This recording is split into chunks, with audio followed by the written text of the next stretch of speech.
नमस्कार। इस वक्त हम गया शहर के वार्ड नंबर 25 और 26 के बीच में मौजूद है, गया के करीमगंज मोहल्ले में, जो पिछले 24 घंटे से सुर्खियों में बना हुआ है। मामला है कि गया के बीजेपी के वरिष्ठ नेता मुकेश सिंह द्वारा ये आरोप लगा दिया गया कि करीमगंज में रोहिंग्या मुसलमान बसते हैं, जिसको लेकर के करीमगंज के सहित गया शहर की राजनीति में एक आग सी लग गई है। सभी लोगों का आरोप है कि जिस तरह से बीजेपी नेता ने ये आरोप लगाया है, वो अपने इस आरोप पर माफ़ी मांगे और उन पर एफआईआर की मांग की गई है। गया 24/7 से खास बातचीत में करीमगंज के कई लोगों ने बीजेपी नेता मुकेश सिंह पर एफआईआर दर्ज करने की जिला प्रशासन से मांग की है। उन्होंने कहा है कि करीमगंज का एक अपना इतिहास है। 1857 के विद्रोह में गया के करीमगंज से 50 की संख्या में लोग शामिल हुए थे और उसका नेतृत्व करीम जी के द्वारा किया गया था, जिनके नाम पर करीमगंज मोहल्ला का नाम बसाया गया है। इस पूरे मामले में गया वार्ड नंबर 26 के पूर्व पार्षद इब्रार अहमद ने भी गया 24/7 से बातचीत में कहा कि गया का करीमगंज एक अपने आप में मिसाल है और यहाँ भारत बसता है। गया के करीमगंज में एक हिंदुस्तान बसता है, जहाँ सभी धर्मों के लोग रहते हैं। कई बड़ी संख्या में इस करीमगंज में हिंदू धर्म के भी लोग रहते हैं और वो सब आपसी भाईचारे के साथ रहते हैं। इब्रार अहमद और भोला मियाँ ने कहा कि करीमगंज ने हाल के दिनों में जो एक मिसाल दिया है, देश में एक मोहब्बत का पैगाम दिया है। मोहन श्रीवास्तव को यहाँ से लोगों ने चुन करके वार्ड पार्षद बनाया और वो यहाँ से विजय हुए और बीजेपी के लोग को ये जीत पच नहीं रही है और इस तरह का बयान दे रहे हैं। उन्होंने कहा कि करीमगंज का एक अपना इतिहास है और करीमगंज लगातार देश की सेवा में कई आईएएस और आईपीएस अधिकारी, सेना के जवान और सेना के अधिकारी सहित एमपी एमएलए दे चुका है। इस पूरे मामले में करीमगंज के कई लोग का बयान आ चुका है। उन्होंने कहा है कि बीजेपी के नेता अपने बयान को वापस लें और माफ़ी मांगे। मुसलमान बसते हैं और यहाँ से फतवा जारी होता है और आपके ऊपर भी कहा गया कि वो एक पूर्व वार्ड काउंसलर है, जो रोज जीते हैं, लेकिन उनका भी पुराना रिकॉर्ड रहा है अपराधिक, उनको भी देखा गया। पता नहीं वो कैसे बोले, क्या बोले, ये तो समझ में नहीं आता है। लेकिन बहुत अच्छे वकील हैं वो, उनको अपने मुंह से ये सब बात नहीं बोलना चाहिए। और रोहिंग्या साबित करने वाले वो कौन होते हैं? रोहिंग्या साबित करने के लिए उनको आना होगा और आके जांच करना होगा। हमारे पीढ़ियों ने यहाँ हम खुद मेरा खुद मकान जो है 1950 से है और करीब पुराने लोग यहाँ बसे हुए हैं और वो अपने मुंह से रोहिंग्या बोल रहे हैं। उनके मुंह से शोभा नहीं देता है ऐसा लैंग्वेज निकालना।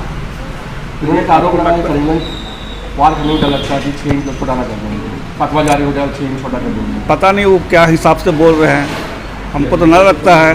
करीमगंज से जो शहर वाले को इतना प्यार मिलता है और पूरे देश में जो मैसेज दिया है करीमगंज वालों ने, उस शायद वकील साहब को हजम नहीं हो पा रहा है। आप पहले का लगातार नोटिस करते आए हैं, क्या इस बयान पर तो एतराज होगा?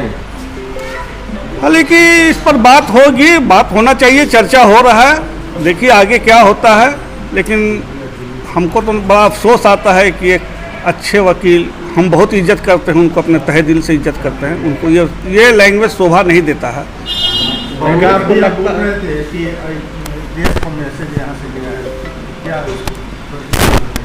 अरे हम लोगों ने अपनी कुर्बानी दे करके एक अच्छे पॉलिटिशियन को, एक अपने मोहल्ला के विकास को, शहर के विकास को देखते हुए हम खुद वार्ड पार्षद रहते हुए रिजाइन मार के हम लोग बहुत प्यार करते हैं और हिंदू मुसलमान एक हो और दुनिया समझे कि इसमें फीलिंग नहीं है।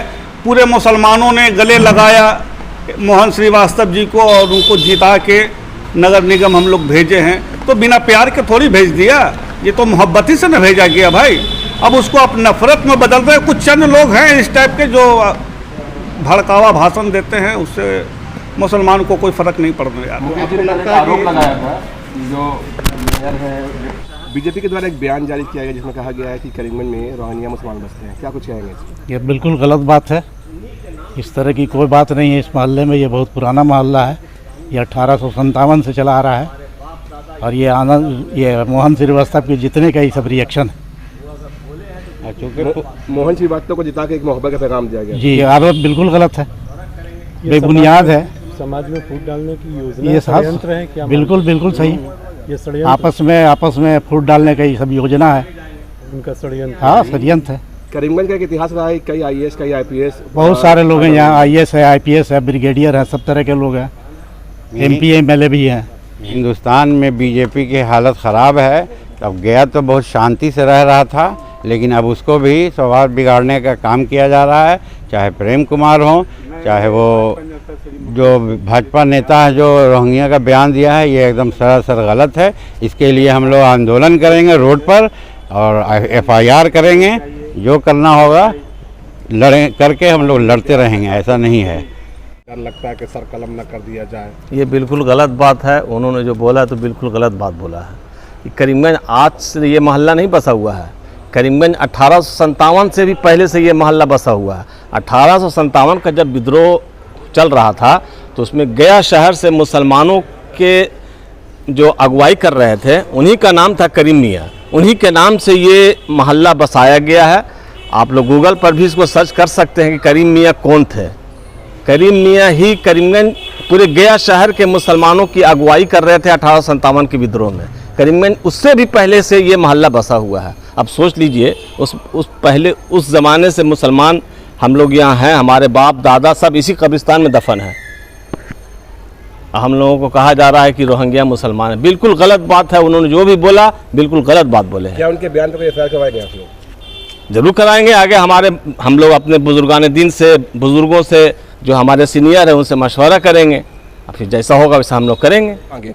वहीं इस पूरे मामले में वार्ड नंबर 21 के पार्षद नैयर अहमद ने भी बयान दिया है। उन्होंने कहा है कि जिस तरह का ये बयान दिया गया है वो घोर निंदा की उन्होंने कहा है कि ऐसे लोगों पर कार्रवाई हो और बीजेपी देश को बांटने की कोशिश कर रही है। नैयर अहमद ने साफ कहा है कि वार्ड नंबर 25 और 26 करीमगंज एक अपना इतिहास है और करीमगंज ने जो पैगाम दिया है पूरे देश में वो मोहब्बत का पैगाम दिया गया है और इस तरह की राजनीति करना बीजेपी के लोगों का पुराना हिस्सा रहा है। बीजेपी के लोग इस तरह की राजनीति करते हैं और देश को आपस में बांटने की कोशिश कर रहे हैं। बीजेपी लीडर ने कहा है कि एक मोहल्ला करीमगंज के वो वहाँ रोहिंग्या मुसलमान बसते हैं, वहाँ से फतवा जारी होता है कि सर कलम कर दिया जाए। सर उसको डर लगता है कि हम अदालत जाते हैं तो फिर मेरे रास्ते में सर कलम ना कर दिया जाए। तो ये सारी लड़ाई जो है नगर निगम वर्सेस एक मंत्री थी उसको मुसलमानों से जोड़ा जा रहा है। जैसा कि हमने इनका बाइट सुना, जो वकील साहब हैं हमारे अधिवक्ता गया कोर्ट के, उन्होंने ऐसा विवादित बयान दिया है कि जो एकदम सिरे से खारिज करता है। मतलब कि ये इस तरीके से बयान, अगर आप पढ़े लिखे वकील होकर के बीजेपी के वरिष्ठ नेता कहलाते हैं खुद को, और आप इस तरह का बयान दीजिएगा कि करीमगंज में और न्यू करीमगंज में जो जीत करके आए हैं वो रोहिंग्या मुसलमानों के वोट से जीत करके आए हैं, तो आप तो ऐसी बात करके समाज को बांटने का कोशिश कर रहे हैं, जो आपको शोभा बिल्कुल भी नहीं देता। किसी व्यक्तिगत लड़ाई किसी व्यक्ति से ये हम मान सकते हैं, लेकिन उस व्यक्तिगत लड़ाई से, उस व्यक्ति से लड़ाई से आप पूरे समाज को बदनाम कर रहे हैं कि वो रोहिंग्या मुसलमानों की एक आबादी है। वो आबादी की ये बात कर रहे हैं कि भाई, जिससे हम सरकार से तो और यहाँ के प्रशासन से हम मांग करना चाहेंगे कि इसकी जांच की जाए। अगर एक भी रोहिंग्या मुसलमान वहां से निकलता है तो हम अपने पद से इस्तीफा तक देने को तैयार हैं। ये उनको शोभा नहीं देता है। उस मोहल्ले से भी बीजेपी जो MLA हैं गया के, जो अभी मंत्री भी हैं प्रेम कुमार, उनको वोट पड़ता रहा है, पड़ा भी है, चाहे वो कम पड़े या ज्यादा पड़े। ये बिल्कुल यही बात तो है ना भाई कि आप जिस आबादी को रोहिंग्या मुसलमान के नाम से खिताब दे रहे हैं कि भाई ये रोहिंग्या मुसलमान हैं, और उनके ही वोट से आप जीत रहे हैं और हार रहे हैं, या जो भी कर रहे हैं, जो भी है, चुनाव है भैया, जीतता भी है हारता भी है आदमी।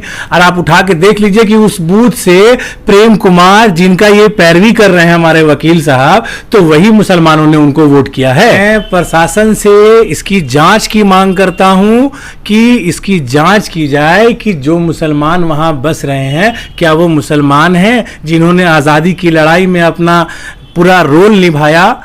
50 लोग उस करीमगंज से शामिल हुए कि जिस करीम साहब के नाम से उस करीमगंज का नाम रखा गया, क्या वो रोहिंग्या मुसलमान वहाँ बसते हैं? इस तरह का विवादित बयान कर करके मीडिया की नज़रों में सुर्खियां बटोरने वाले लोग 1000 हैं। उन्होंने एक आरोप लगाया है कि जो भी मौजूदा काउंसलर है वार्ड नंबर 26 के, वो रोहिंग्या मुसलमान की बदौलत चुनाव जीते हैं। ये बिल्कुल गलत है। ये बिल्कुल गलत है कि भाई, ये चाहे वो अबरार अहमद हों, चाहे वो मोहन श्रीवास्तव हों, ये इन लोगों का आपसी मोहब्बत है कि वो उन्होंने अपना सीट खाली करके उनको चुनाव लड़वाया और वहाँ के पब्लिक ने वोट किया, तभी तो मोहन श्रीवास्तव वहाँ से जीत करके आए हैं।